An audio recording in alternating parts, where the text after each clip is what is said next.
Halo, selamat siang pemirsa. Sekali merdeka, tetap merdeka. Benar sekali Tirza, sekali merdeka, tetap merdeka. Tak terasa 76 tahun sudah Indonesia berdiri di tanah air tercinta. Dan tentunya banyak sekali perjuangan yang telah dilewati oleh para pahlawan kita. Dan saat ini juga tak lupa meski di tengah pandemi COVID-19, banyak sekali kegiatan yang harus dilakukan secara virtual. Namun, tidak mengurangi antusias warga dimanapun, di setiap pelosok manapun untuk mengingati atau menjalankan bagaimana rutinitas kemerdekaan di 17 Agustus ini, Aldi. Nah pemirsa, kesemarakan hari ulang tahun kemerdekaan Republik Indonesia yang ke-76 juga tidak hanya dirasakan oleh masyarakat yang ada di Pulau Jawa, tetapi juga sampai di pelosok tanah air yakni kami yang berada di Papua. Dan saat ini kami dalam siaran ini mengenakan budaya atau kostum adat khas dari Papua. Dan memang banyak sekali ya dari ornamen-ornamen kita, bahkan lihat teman saya ini atau rekan saya ini sudah menggunakan etnik-etnik, bahkan campuran dari kerang dan juga bulu kasuari cukup indah. Dan saya sendiri juga terlihat menggunakan noken dan juga rumbai-rumbai khas Papua tentunya, Aldi. Terima kasih Tirza, kamu juga tampak anggun sekali. Luar biasa ya, kita berdua tampak keren lah ya, bukan saya saja sendiri tentunya. Baik Aldi, selain itu juga kita memiliki program khusus tentunya ya. Namun ada baiknya kita sapa dulu Tribuners yang ada di rumah karena kita belum memperkenalkan diri secara resmi kepada Tribuners. Iya. Baik Aldi, kita langsung saja sapa pemirsa. Halo Tribuners. Selamat siang bagi kita semua yang ada di Jayapura dan juga seluruh tanah Papua tentunya. Saat ini Anda menyaksikan program khusus HUT RI ke-76 bertajuk Saksi Sejarah Kemerdekaan RI di Tanah Papua, edisi 17 Agustus 2021. Ya Aldi. Bersama saya Aldi Bimantara dan rekan saya. Ya, saya Tirza juga Aldi. Dan mungkin Aldi bisa jelaskan sedikit apa saja sih program kita pada siang hari ini dan apa saja yang akan kita kenalkan terkait dengan budaya Papua dan juga yang ada di kota Jayapura tentunya. Karena memang mengingat ada beberapa rekan kita yang nantinya akan memperkenalkan siang hari ini secara langsung kepada kita Tribuners tentunya. Iya benar sekali Tirza. Pada kesempatan kali ini kita akan mengajak pemirsa di rumah untuk melihat bagaimana tokoh-tokoh pahlawan Papua yang dimonumenkan di berbagai daerah di kota Jayapura begitu. Dan setiap monumen ini memang cukup bersejarah ya bila kita telusuri lebih lanjut lagi, kita memperkenalkan lebih lanjut lagi. Dan dari beberapa rekan kita ini tentunya Aldi akan melaporkan dari Tugu Martin Inday, Tugu Pepera, Taman Yosudarso dan pendaratan sekutu di tanah Papua. Jadi memang saya cukup istilahnya kepo lah ya bahasa masa kini untuk mengetahui apa saja sih yang ada di tanah Papua khususnya kota Jayapura. Iya Tirza, dan dari keempat tempat ini kita akan sama-sama melihat dan mengenang para pahlawan bersejarah yang diabadikan di kota Jayapura. Baik Aldi, dan untuk itu saya ingin mengajak Tribuners semua bahwa kita sekarang telah terhubung dengan rekan jurnalis kita di lapangan. Ada Nadila Larajina yang akan melaporkan bagaimana situasi Tugu Martin Inday siang hari ini tentunya. Silakan Nadila dengan laporan Anda. Ya baik, situasi di lokasi Tugu Martin Inday sekarang ini aktivitas masyarakat berjalan lancar. Namun di lokasi ini atau di lokasi sekitaran Tugu ini sering terjadi kemacetan karena tepat di depan Tugu ini terdapat satu terminal taksi yaitu Terminal Mesran, dan juga di lokasi Tugu ini menghubungkan jalan menuju Polimak dan juga jalan menuju Weref atau Pelabuhan Jayapura. Lokasi Tugu ini tepat berada di Jalan Koti nomor 1, Kelurahan Numbai, Distrik Jayapura Selatan, Kota Jayapura. Tugu ini dibuat untuk mengenang jasa pahlawan yang bernama Martin Inday. Pahlawan asal Papua ini lahir di Doromena pada tanggal 14 Maret 1912. Nah, pada tahun 1962, Martin Inday merumuskan kekuatan gerilya dan membantu menyelamatkan anggota Resimen Pasukan Komando Angkatan Darat atau RSPAD di Irian Barat selama masa Trikora. Kemudian di tahun yang sama, ia menyampaikan piagam Kota Baru yang isinya keinginan penduduk Papua untuk setia pada Republik Indonesia. Nah, bagi Tribuners yang akan berpergian ke kota Jayapura atau ke Mall Jayapura pastinya tentunya akan melewati Tugu ini. Demikian laporan saya, kembali ke studio Aldi dan Tirza. Baik, terima kasih Nadila atas laporannya. Di masa pandemi COVID-19 ini tetap jaga kesehatan ya. Pemirsa, itulah sejarah singkat dari pahlawan Martin Inde. Nah, luar biasa ya, karena menurut saya pahlawan Martin Inde ini cukup berjasa juga buat warga Kota Jayapura atau seluruh tanah Papua ya, yang ikut merasakan dan juga melihat bagaimana perjuangan dari pahlawan Martin Inde. Dan Tugu ini kita sering lewati ya, Aldi ya. Benar sering banget ya kalau banget, misalnya iya.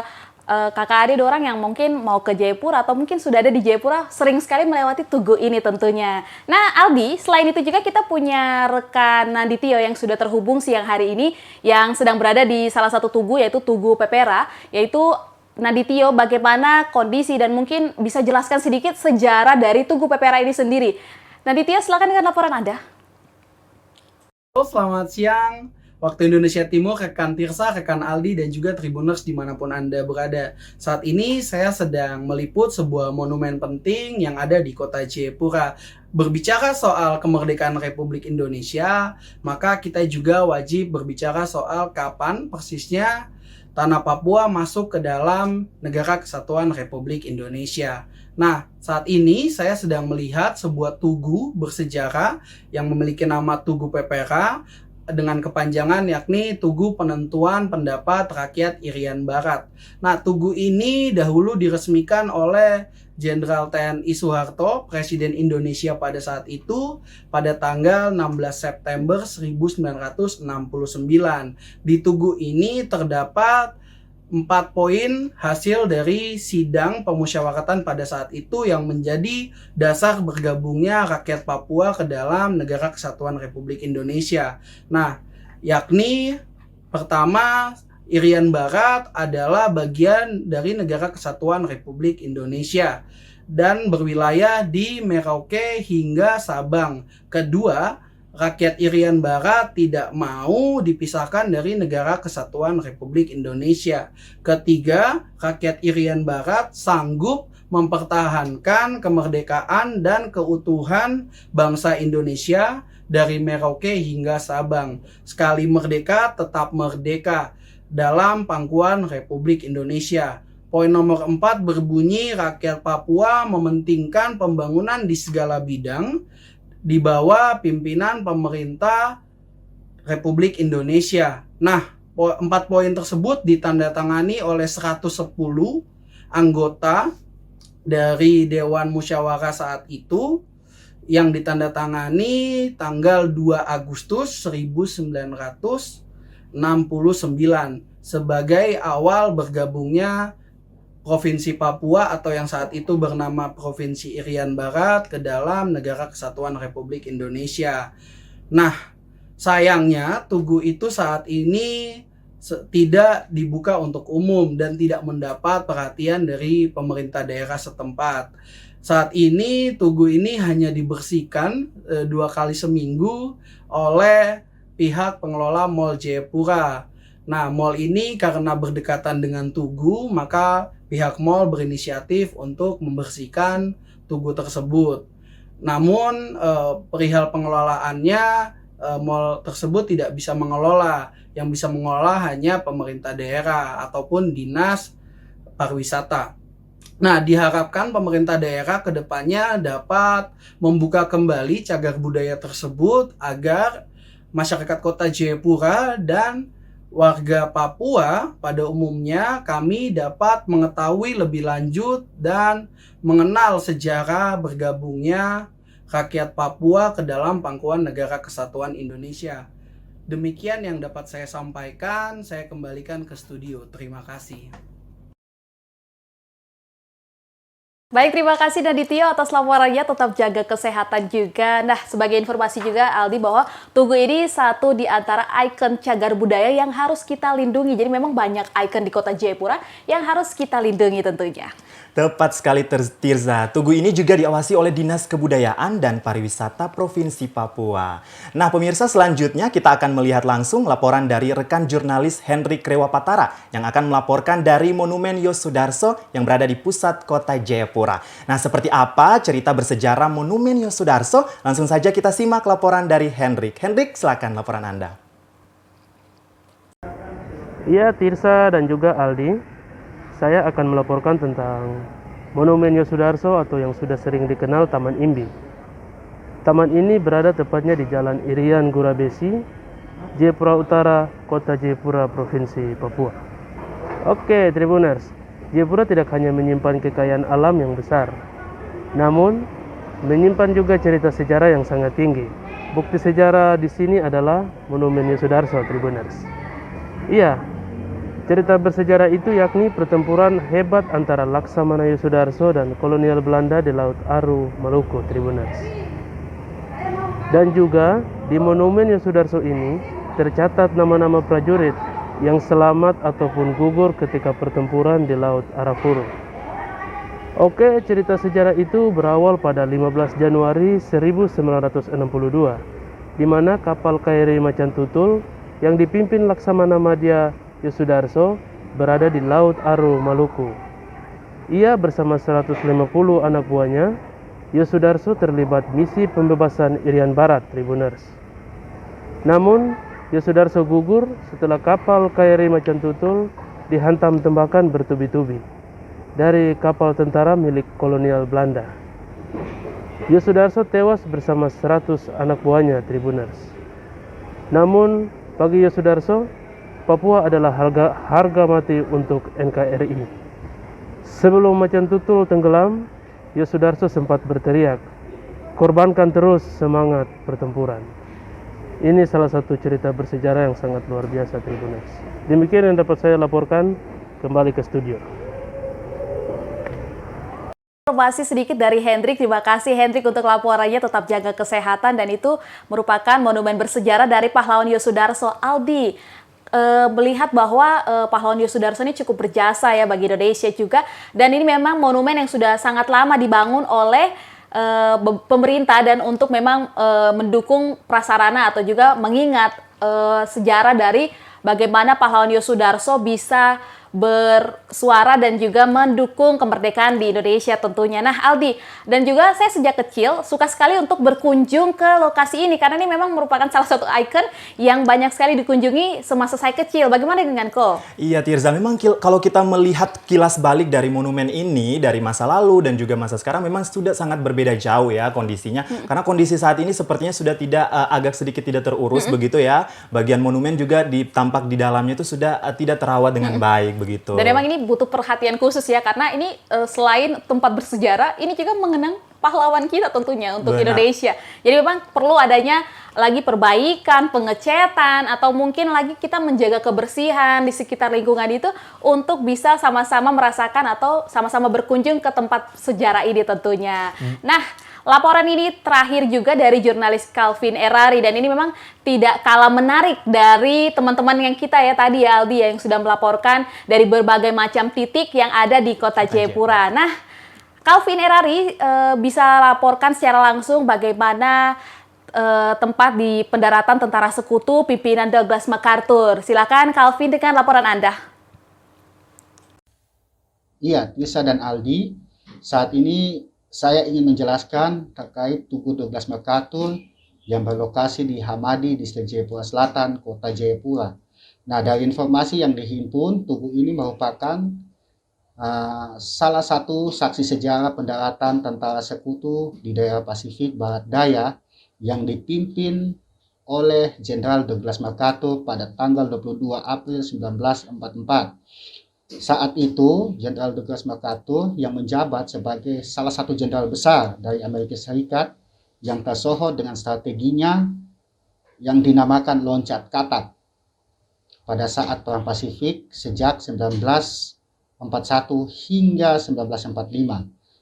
Nah, pendaratan yang dilakukan saat itu karena adanya unsur divisi infanteri Angkatan Darat Amerika Serikat yang ke-24 dan ke-21.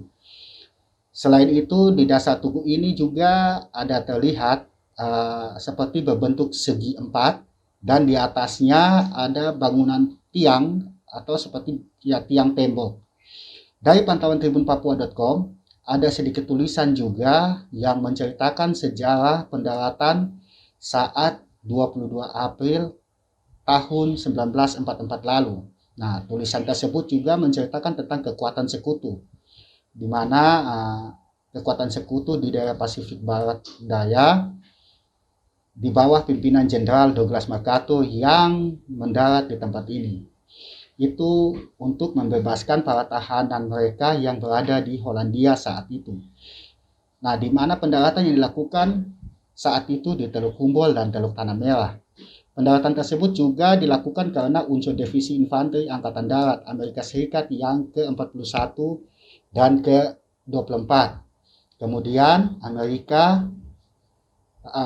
mereka diamankan pada tanggal 6 Juni 1994. Sesudah diamankan, markas besar tersebut juga dipindahkan ke Hollandia. Dalam proses pemindahan saat itu diikuti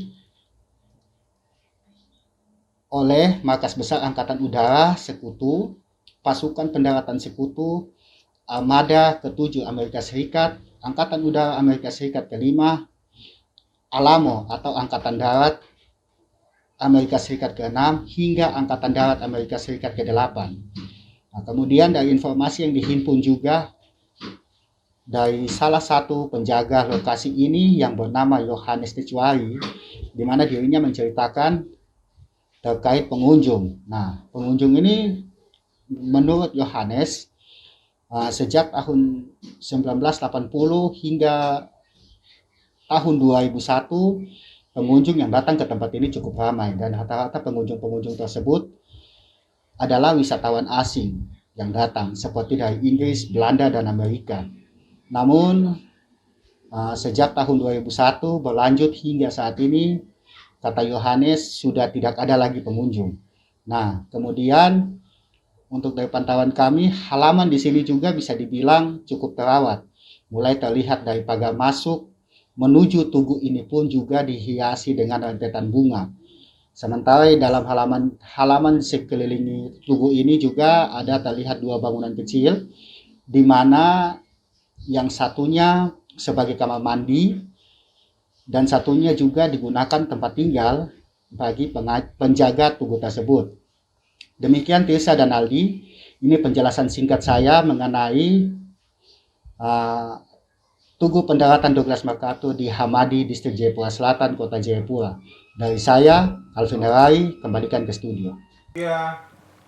Iya pemirsa, itu tadi laporan dari Kelvin Erari dari Tugu Pendaratan Sekutu di Hamadi. Tentunya di momen kemerdekaan Hari Ulang Tahun Republik Indonesia yang ke-76 ini, kita berharap kepada pemerintah daerah atau stakeholder terkait agar dapat memperhatikan ikon-ikon bersejarah yang ada di Kota Jayapura. Karena seperti tadi ya, selain kita mendukung, kita juga harus sama-sama memperhatikan. Karena ini bisa jadi salah satu ikon yang bisa kita kunjungi, dan juga kita sama-sama merawat ya sebagai warga Kota Jayapura. Nah Aldi, tidak terasa, kita sudah di penghujung acara ya, kita sudah memperkenalkan berbagai macam ikon khusus yang ada di Kota Jayapura. Dan memang saya sendiri cukup antusias ya, apalagi melihat bagaimana teman-teman kita menyampaikan dan juga menjelaskan bagaimana sejarah dan juga lokasi terkini dalam program khusus HUT RI ke-76 bertajuk Saksi Sejarah Kemerdekaan RI di Tanah Papua. Dan tentunya kita tidak lupa berterima kasih ya kepada Sanggar Seni Fans Palara karena sudah membantu kita tampil keren dengan kostum yang luar biasa. Benar ya Aldi ya? Benar, tadi kita sudah bersiap-siap dan mereka sangat aware dengan kita ya. Penampilan sangat kita antusias untuk penampilan kita pada hari ini, dan untuk itu juga demikian laporan dari Saksi Sejarah Kemerdekaan RI Tanah Papua khususnya di Kota Jayapura yang telah kita simak secara bersama-sama beberapa menit lalu.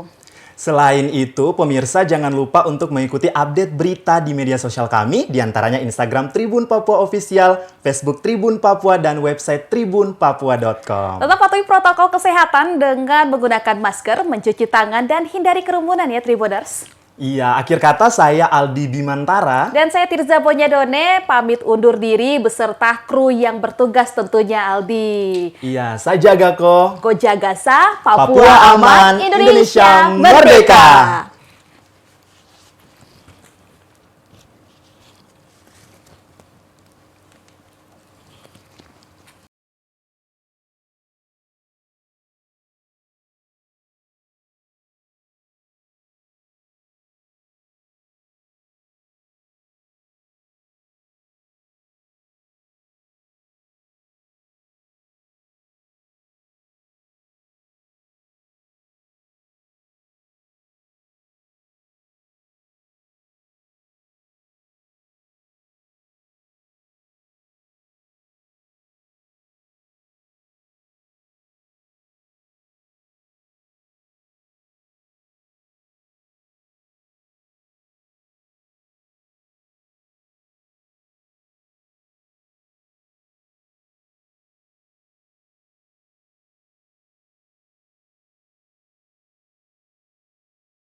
Jangan lupa like, subscribe, dan share ya.